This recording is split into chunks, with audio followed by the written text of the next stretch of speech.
बिस्मिल्लाहिर्रहमानिर्रहीम।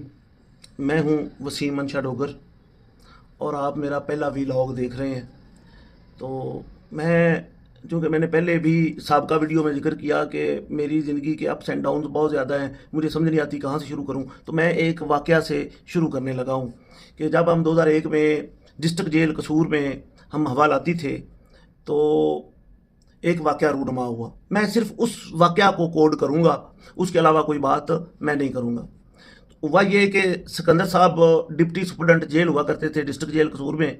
तो उनका मेरे मुकदमा वार और मेरे मामू सूफ़ी अब्दुल मजीद डोगर से बड़ा गहरा ताल्लुक़ था और वो मेरे मुकदमा वार थे। तो सूफ़ी अब्दुल मजीद डोगर का जो ताल्लुक़ वाला डिप्टी था, उसका जब तबादला हो गया तो हमें फैसिलिटीज़ उसके होने की वजह से जो थी वो ये थी कि शाम होने से पहले पूरी जेल बंद हो जाती थी। मतलब पूरी जेल जब बंद हो जाती थी तो चंद लोग बाहर रहते थे जब तक एडिशंस नहीं आ जाती थी। एडिशन हम कहते हैं जो तारीखों पर गई हुई गाड़ियाँ होती हैं ना जेल हुकाम की, वो होती हैं एडिशंस। वो चूड़ियाँ और पत्तों की से जाती थी और मतलब आती थी। तब तक हम बाहर रहते थे जबकि पूरी जेल बंद हो चुकी होती थी। उनमें से मैं जिक्र करना चाहूँगा चौधरी रहमत और साईं बिल्ला गुज्जर डिस्ट्रिक्ट कसूर जेल में।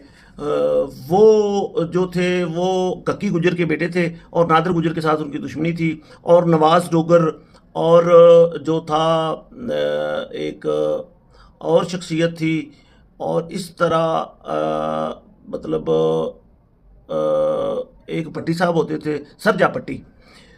तो जब वो ऑडिशंस आती थी और जब वो उनको बंद करते थे तो उनके बंद होने के बाद हम चंद लोग, जिसमें मैं, रहमत गुज्जर, साईं बिल्ला और वो जो पट्टी साहब थे और इस तरह एक दो बंदे नवाज डोगर और एक दो बंदे और थे, और हमारी चकियाँ भी खुली रहती थी और हम भी बाहर रहते थे। तो ये जेल की दुनिया थी। इसमें दो तरह के बंदे ही सर्वाइव कर सकते होते थे। जो जेल में टॉर का बड़ा मसला होता है, तो या जो तशद्दुद बर्दाश्त कर ले, तो दूसरा ऑप्शन होता था जिसके पास पैसे ज़्यादा हों और सिफारिश हो तो वो जेल में टॉर के साथ ज़िंदगी गुजारता है। और जेल में टॉर का बड़ा मसला होता है। और मैंने अपनी ज़िंदगी में पहली दफ़ा 2001 में जब मैं जेल में गया तो मैंने मनशियात जेल में देखी। जितनी ज़्यादा मनशियात जेल में फ़रोख्त होती है उतनी बाहर भी नहीं होती। तो मैंने वहाँ पर फर्स्ट टाइम मनशियात देखी। तो उससे पहले मुझे नहीं पता था कि वो किस तरह की होती है, कैसी होती है और उसका मतलब जो भी होता है, क्योंकि मैंने तो आज तक ज़िंदगी में सिगरेट तक नहीं पी। तो मैं एक पॉइंट पे जो कि बात करना चाह रहा हूँ, तो वो पॉइंट ये है कि 1929 में जेल बनी अंग्रेज़ दौर में, और जेल बनने के बाद से लेकर 2001 तक एक बंदा भूख हड़ताल करता था, दो करते थे, तीन करते थे या एक बार करती थी। पूरी जेल की भूख हड़ताल नहीं हुई थी। और जब सिकंदर साहब का तबादला हो गया और मैं, हमारी जो बार बैरक्स थी, एक बैरक कैदी बैरक थी, 2 3 4 5 6 7 8 और 9 में मुंडा खाना होता था और 9 भी होती थी। तो आज का नहीं पता, लेकिन 4 बैरक के बाद 5 और 4 के बीच में जो डेथ सेल के कैदी होते थे वो वहाँ पर मौजूद होते थे। तो इस तरह ये जेल का ढांचा था, ऐसे गोल चक्कर, और चारों तरफ जो थी वो बैरक्स होती थी। तो चूंकि मैं आपसे अर्ज कर चुका हूँ कि हम बाहर रहते थे, तो जब उस सिकंदर डिप्टी साहब का तबादला हुआ और तबादला होने के बाद वो जाकर था चीफ चक्कर, ज़ात का वो मरासी था।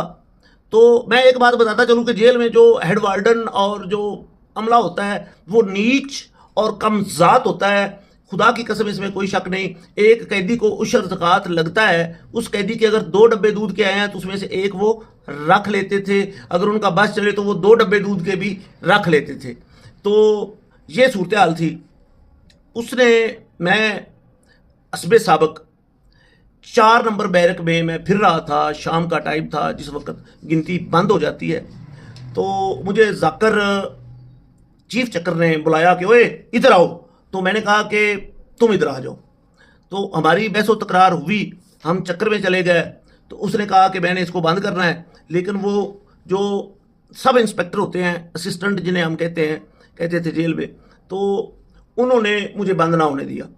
और सरजा पट्टी और गुज्जर साहबान اور جو لوگ باہر ہوتے تھے انہوں نے کہا کہ یہ ٹھیک کام نہیں ہے، لیکن میں نے اس کو اپنی توہین سمجھا، اور میں نے جب صبح اٹھا اور میں نے پوری جیل کی بھوک ہڑتال کروا